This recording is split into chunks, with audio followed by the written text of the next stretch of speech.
नमस्कार बच्चों, मैं निवेदिता मिश्रा आप सभी के यूट्यूब चैनल नमो शिवाय एकेडमी में आपका स्वागत करती हूँ और आशा करती हूँ आप सभी लोग अच्छे होंगे। जैसा कि आप सभी लोग जानते हैं कि हम लोग पिछली क्लास में उपसर्ग के बारे में पढ़ रहे थे। चलिए अब हम लोग जानते हैं कि उपसर्ग में आगे आज हम लोग क्या पढ़ने वाले हैं। तो जैसा कि हम लोग बात कर रहे थे कि हिंदी या हम लोगों ने तत्सम या संस्कृत भाषा के उपसर्ग को पढ़ा था और फिर उसके बाद तद्भव या हिंदी भाषा के उपसर्ग को पढ़ा था। आज हम लोग बात करेंगे विदेशी भाषा के उपसर्ग के बारे में। जैसा कि मैंने आप सभी को पिछली कक्षा में ही बताया था कि जो विदेशी भाषा के उपसर्ग होते हैं बच्चों, उनको दो पार्ट में डिवाइड किया गया है। पहला जो होता है वो अरबी या फारसी भाषा के उपसर्ग और दूसरा अंग्रेजी भाषा के उपसर्ग। अब हम लोग बात करेंगे एक एक करके। तो सबसे पहले हम लोग बात करेंगे अरबी या फारसी भाषा के उपसर्ग कौन कौन से होते हैं। ये है बा, बे, बिला, बद, खुश, एन, गैर, ना, सर, हम, फी, ला, दर, कम। इसको याद कैसे करना है बच्चों, अब देखिए कैसे याद करना है। एक बार इसको इरेज करते हैं फिर बताते हैं।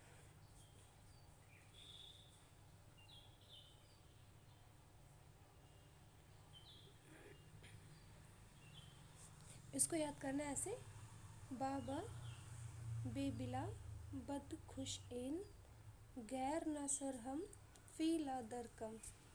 ठीक है बच्चों, अब हम लोग एक एक करके उपसर्ग को डिस्कस करेंगे। बा का मतलब होता है यहाँ पर सहित। इससे कौन कौन से उपसर्ग बनते हैं अब हम लोग एक एक करके देखते हैं। पहला तो बखूबी, फिर बकौल, बाइज्जत, बदस्तूर, बाकायदा, बामुलाहिजा। फिर बच्चों अगला उपसर्ग जो हमारा है वो बे। बे का अर्थ होता है रहित या बिना। बेसब्र, बेपरवाह, बेरहम, बेगुनाह, बेइंतिहा, बेवफा, बेनाम, बेवजह। मतलब बेसब्र जिसके पास क्या बच्चों सब्र ना हो, बेपरवाह जिसको किसी की परवाह ना हो, बेरहम बच्चों जिसको किसी पर रहम ना आए, बेगुनाह कौन होता है जिसने कोई अपराध ना किया हो, बेइंतिहा मतलब हद से ज़्यादा, बेवफा तो आप सब लोगों से ज़्यादा बेटर तरीके से और कौन समझ सकता है, बेनाम जिसका कोई नाम ना हो, बेवजह मतलब जिसकी कोई वजह ना हो। बिला का अर्थ बच्चों होता है बिना, बिला कानून, फिर बिला वजह और बिला परवाह। बिला कानून मतलब कानून के बिना, बिला वजह बच्चों वजह के बिना, और बिला परवाह, बिला परवाह का मतलब बच्चों लापरवाह, लापरवाह जो हो।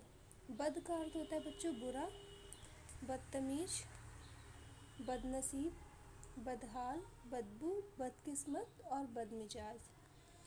अब हम लोग बच्चों बात करेंगे आगे खुश के बारे में। खुश का अर्थ होता है जो बच्चों वो अच्छा होता है। इसके उपसर्ग देखेंगे कौन कौन से होते हैं। तो पहला खुशहाल, फिर खुशबू, खुशखबरी, खुशकिस्मत, खुशनुमा और खुश मिजाज। अब हम लोग आगे चलते हैं। आगे हम लोग देखेंगे बच्चों अगर, तो हमारा अगला उपसर्ग है एन। एन का अर्थ क्या होता है बच्चों ठीक। एन वक्त, एन मौका और एन जगह मतलब सही वक्त पर, सही मौके पर और सही जगह पर। अब हम लोग अगले उपसर्ग के बारे में बात करें तो अगला उपसर्ग है बच्चों गैर। गैर का अर्थ होता है दूसरा, और इसके उपसर्ग का इस्तेमाल करके कौन कौन से उपसर्ग बनते हैं इसके बारे में बात करें तो पहला है गैर मर्द, फिर गैर औरत, गैर वाजिब, गैर कानूनी, गैर हाजिर, गैर जगह और गैर जिम्मेदार। अगला उपसर्ग जो हमारा है वो ना है। ना का अर्थ होता है नहीं। मतलब अब हम लोग देखेंगे कि इस उपसर्ग का प्रयोग करके कौन कौन से शब्द बनाए जा सकते हैं। पहला शब्द जो बनेगा वो नालायक, दूसरा नाजायज, फिर नापसंद, नामुराद, नाकाम, नादान और नाबालिग। फिर अगले उपसर्ग की हम लोग बात करें बच्चों तो वो है सर। सर का अर्थ क्या होता है प्रधान, श्रेष्ठ या मुख्य।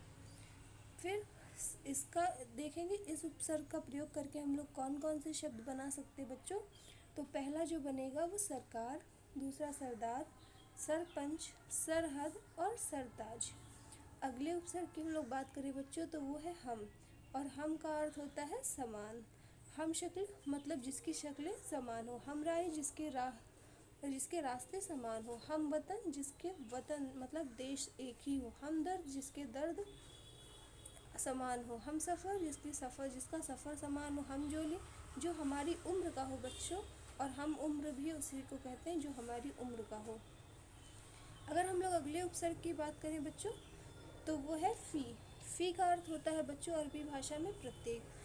और फिर इसका देखेंगे, इस उपसर्ग का प्रयोग करके हम लोग कौन कौन से शब्द बना सकते हैं बच्चों। तो पहला है फ़ी आदमी, फ़ी औरत, और फिर फ़ी मैदान। अगले उपसर्ग की बात करें बच्चों, तो वो है ला। ला का अर्थ होता है नहीं। और इस उपसर्ग का प्रयोग करके कौन कौन से शब्द बनाए जा सकते हैं। तो सबसे पहला है लापरवाह, फिर लाइलाज, लाजवाब, लावारिस, और उसके बाद लापता। अगर अगले उपसर्ग की हम लोग बात करें, तो वो है दर। दर का अर्थ क्या होता है, में। अब हम लोग देखेंगे कि इस उपसर्ग का प्रयोग करके हम लोग कौन कौन से शब्द बना सकते हैं। तो पहला जो सबसे पहला बनेगा वो दरअसल, दरकार, दर हकीकत, दरकिनार, दरबार और दरमियान। अगर अब हम लोग बात करें अगले उपसर्ग की, तो बच्चों वो है कम।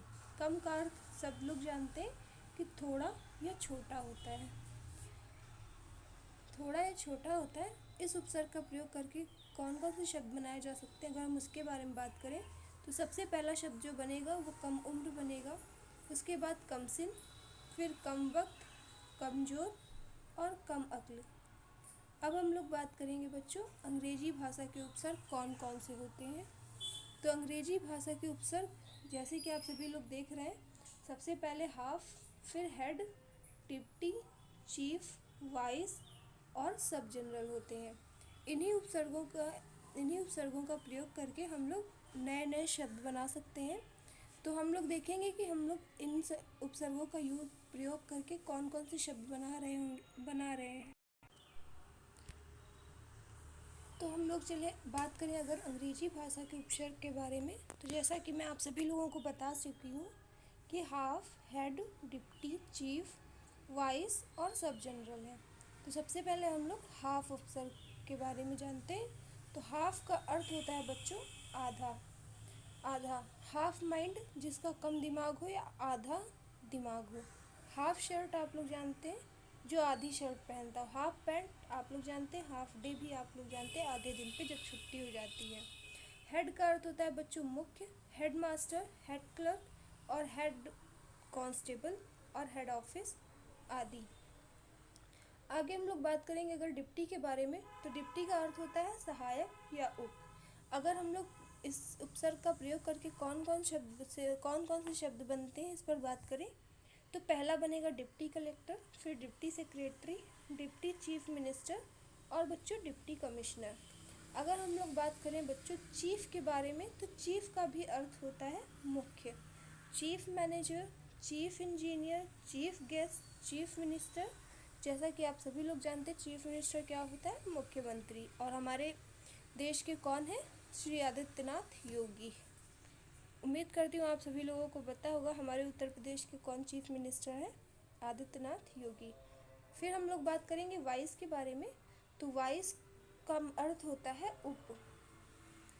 अगर हम लोग बात करें कि वाइस उपसर्ग का प्रयोग करके कौन कौन से शब्द बनाए जा सकते हैं, तो सबसे पहले बनेगा vice president, vice principal, vice chancellor, vice chairman और वाइस कैप्टन।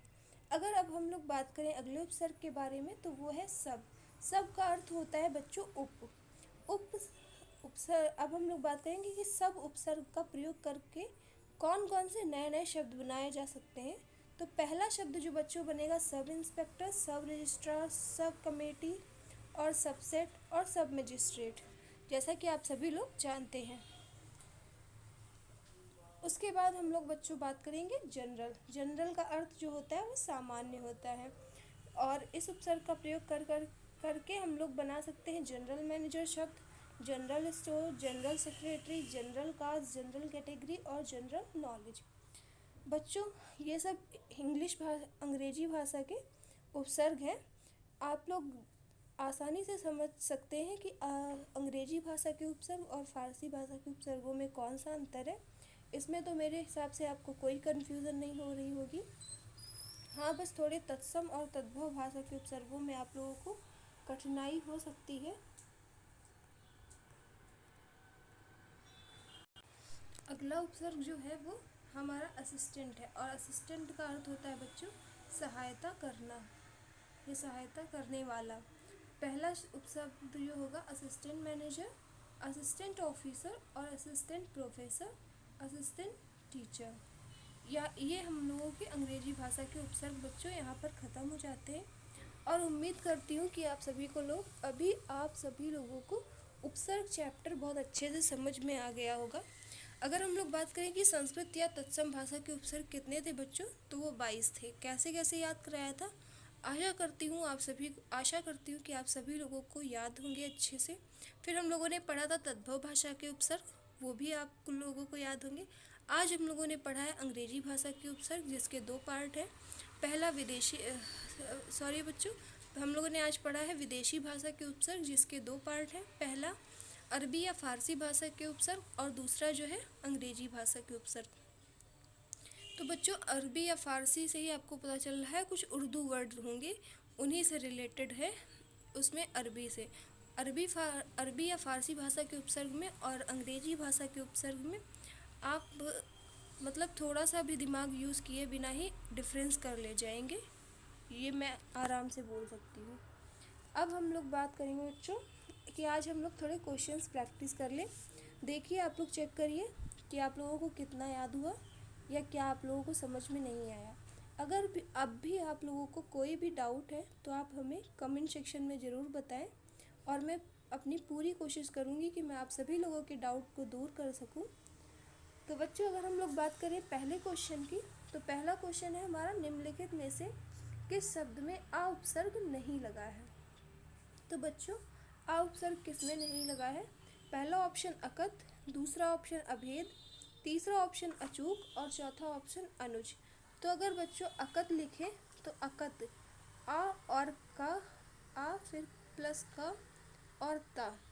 बच्चों कत तो मुझे लगता है कोई शब्द नहीं है। अगर हम लोग अभेद लिखें तो आ और प्लस भेद। भेद जो बच्चों होता है, भेद का अर्थ क्या होता है, रहस्य। तो इसका मतलब इसमें तो उपसर्ग है बी वाले में। और अचूक अगर लिखें हम लोग बच्चों तो आ और प्लस चूक। तो बच्चों चूक जो होता है वो भूल होता है, एक वर्ड उसका चूक का अर्थ जो होता है वो बच्चों भूल होता है, और इसका मतलब इसमें भी आ उपसर्ग है। और अगर बच्चों हम लोग अनुज की बात करें तो आ और प्लस नुज। नुज का अर्थ होता है बच्चों छोटा। तो फिर बच्चों आप लोगों के हिसाब से अनुज में भी उपसर्ग है। अगर अब हम लोग बात करें कि बच्चों किस में उपसर्ग नहीं लगा है, हम लोगों को ये बताना है। तो बच्चों किस में नहीं लगा है, अकत में नहीं लगा है। तो इस वजह से हमारा जो होगा सही आंसर क्या हो जाएगा बच्चों, हम लोगों का सही आंसर हो जाएगा अकत।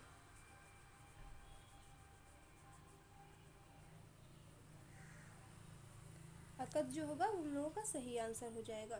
अब हम लोग चलते हैं अपने अगले प्रश्न की ओर। तो हमारा दूसरा प्रश्न जो है वह है, पूछ रहा है उपसर्ग वह शब्दांश है जो, बच्चों मैंने आप लोगों को पहली क्लास में ही बताया था कि उपसर्ग क्या होता है। किसी शब्द के बाद में जुड़ता है, पहला ऑप्शन। दूसरा ऑप्शन किसी शब्द के मध्य में जुड़ता है। तीसरा ऑप्शन बच्चों किसी शब्द के पूर्व में जुड़ता है। और चौथा ऑप्शन किसी शब्द में कहीं भी जुड़ता है। तो बच्चों मैंने आप लोगों को क्या बताया था, उपसर्ग वह शब्दांश है जो किसी शब्द के पूर्व में जुड़ता है या पहले जुड़ता है, आप या प्रारंभ में जुड़ता है, आप लोग ये बोल सकते हो। और बच्चों उपसर्ग का स्वतंत्र अर्थ नहीं होता है, और उपसर्ग शब्दांश होते हैं, शब्द नहीं होते हैं। शब्दांश क्या होता है बच्चों, ऐसे शब्द जो शब्दों के अंश होते हैं उन्हें हम लोग शब्दांश कहते हैं बच्चों। और शब्द का कोई अपना स्वतंत्र अर्थ नहीं होता है। ठीक है बच्चों, अब हम लोग बात करेंगे अपने अगले प्रश्न की ओर चलते हैं। तो हम लोग बात करेंगे अध्यक्ष। अध्यक्ष में कौन सा उपसर्ग है बच्चों, तो अध्यक्ष में कौन सा उपसर्ग है, पहला ऑप्शन है अधि, दूसरा ऑप्शन है अध तीसरा ऑप्शन है अत, चौथा ऑप्शन है अद। बच्चों यहाँ पे आप लोग याद करिए कि हमने आपको तत्सम या संस्कृत भाषा के उपसर्ग में कौन कौन से उपसर्ग पढ़ाए थे। तो उसमें से मैंने एक पढ़ाया था आपको अति अधि करके। तो बच्चों अधि में कौन सा उपसर्ग हो जाएगा, अध्यक्ष में कौन सा उपसर्ग हो जाएगा बच्चों, तो अधि उपसर्ग हो जाएगा। अब हम लोग चलते हैं अपने अगले प्रश्न की ओर। तो हमारा अगला प्रश्न है बच्चों, संग्राम में उपसर्ग बताइए कौन सा है। पहला ऑप्शन सम, दूसरा आंसर सम, ऑप्शन सम, और तीसरा ऑप्शन सा, और चौथा ऑप्शन सत। अगर बच्चों संग्राम को हम लोग अलग अलग करके लिखें तो सम लिखा जाएगा और प्लस बच्चों ग्राम लिखा जाएगा। ग्राम का अर्थ होता है बच्चों गांव। तो हमारा जो करेक्ट आंसर हो जाएगा वो सम हो जाएगा। अब हम लोग अपने अगले प्रश्न की ओर चलते हैं बच्चों। तो अपशब्द, ये जो है ये हमारा रेखांकित अंश है। पांचवा क्वेश्चन जो है, हमें अपशब्द नहीं बोलना चाहिए, व्याकरण की दृष्टि से रेखांकित शब्द क्या है बच्चों। पहला ऑप्शन विशेषण, दूसरा ऑप्शन संज्ञा, तीसरा ऑप्शन उपसर्ग और चौथा ऑप्शन प्रत्यय। तो बच्चों विशेषण संज्ञा तो अभी मैंने आप लोगों को पढ़ाया नहीं है, प्रत्यय भी नहीं पढ़ाया है, तो इस वजह से बच्चों मैं ही बता दे रही हूँ। यहाँ पर देखिए अप प्लस शब्द, अप जो है ये शब्दांश है और शब्द जो है वो आप सभी लोग जानते हैं कि शब्द का अर्थ क्या होता है। शब्द जो है अपने आप में पूर्ण होता है, इस वजह से ये बच्चों जो है अप है, इसका कोई स्वतंत्र अर्थ नहीं है, इस वजह से ये बच्चों उपसर्ग है। अब शब्द क्या है बच्चों, उपसर्ग है। अब बच्चों हम लोगों की आज की क्लास छोटी होगी क्योंकि उपसर्ग चैप्टर को हम लोगों ने आज कंप्लीट कर लिया है। कल हम लोग बात कर रहे होंगे प्रत्यय के ऊपर। तो जो प्रत्यय चैप्टर है हम लोगों का थोड़ा सा बड़ा रहने वाला है, पर आप लोगों को बिल्कुल भी टेंशन नहीं लेना है। मैं पढ़ाऊँगी अच्छे से, एकदम शॉर्ट तरीके से, आप लोगों को एकदम अच्छे से याद हो जाएगा। बस बच्चों आपको क्या करना है कि आने से पहले, क्लास करने से पहले एक बार बस जो नोट्स बनाए हैं उनको सिर्फ पढ़ लेना है, याद नहीं करना है, बिल्कुल भी याद नहीं करना है। बस आप लोगों को सिर्फ और सिर्फ पढ़ लेना है। और मैं इतना तो ज़रूर कह सकती हूँ कि मैं आप लोगों को इतना ज़्यादा एक दिन में नहीं पढ़ा रही हूँ कि आप कवर ना कर पाएँ या लिख ना पाएँ या आपको टाइम ना मिल रहा हो। हमारी क्लास जो है वो मुश्किल से 20 या 22 मिनट की ही होती है। और बच्चों आज की क्लास जो होगी हमारी वो यहीं तक रहेगी, लेकिन क्लास को ख़त्म करने से पहले एक छोटा सा मोटिवेशनल कोट आप सभी के लिए। पतझड़ हुए बिना बच्चों पेड़ों पर नए पत्ते नहीं आते, और संघर्ष और कठिनाई सहे बिना दिन अच्छे नहीं आते बच्चों। तो आज की क्लास जो है हम लोगों की यहीं तक रहेगी। Thank you for your attention. धन्यवाद।